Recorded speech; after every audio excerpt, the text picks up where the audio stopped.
La puberté, c'est d'abord il y a un changement physique et puis psychologique. Ça change moralement aussi en même temps. Ça m'est tombé dessus comme ça du jour au lendemain et puis voilà.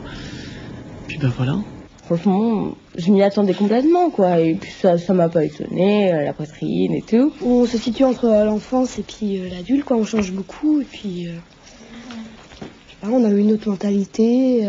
Quelquefois, à un certain âge, on commence un peu renier, ça nous énerve, donc on veut retourner en enfance parce qu'on veut pas grandir, on veut pas que les autres s'en aperçoivent. On se sent un petit peu quand tout le monde nous observe et puis on a envie d'un peu renier notre tête ou des trucs comme ça. On a l'impression que c'est plus notre corps, quoi, qu'il y a beaucoup de défauts, quoi. Mais on s'y habitue, quoi. On s'habitue à ce nouvel état. La puberté représente la période au cours de laquelle les caractères sexuels secondaires se développent et la reproduction devient possible. Elle marque le passage de l'enfance à l'adolescence. Chez le garçon, les changements pubertaires commencent vers l'âge de 10 à 13 ans pour se terminer vers l'âge de 14 à 18 ans. Le début de la puberté est marqué par l'augmentation du volume des testicules et du scrotum, suivi de l'apparition des poils pubiens, axillaires et faciaux. Le pénis grossit au cours de l'année qui suit et le larynx se développe, ce qui entraîne la mue de la voix.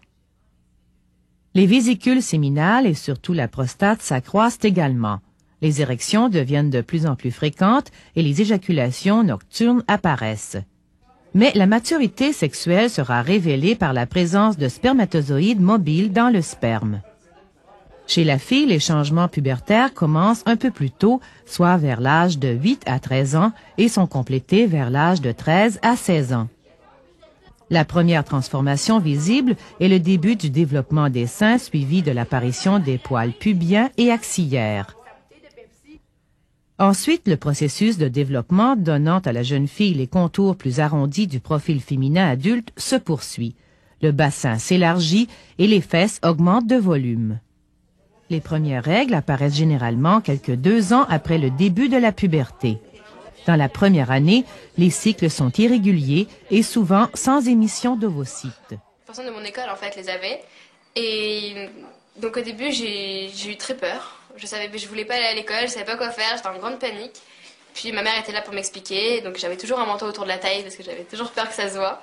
Et en fait, au bout d'un moment, je me suis habituée, quoi. Moi, je voyais mes copines qui les avaient, pour la plupart, et je me disais pourquoi je les ai pas, j'ai un problème, qu'est-ce qui se passe? Et puis j'avais plein de copines qui s'en vantaient parce qu'elles étaient grandes, et puis moi, je les avais pas, je me disais mais flûte, quoi.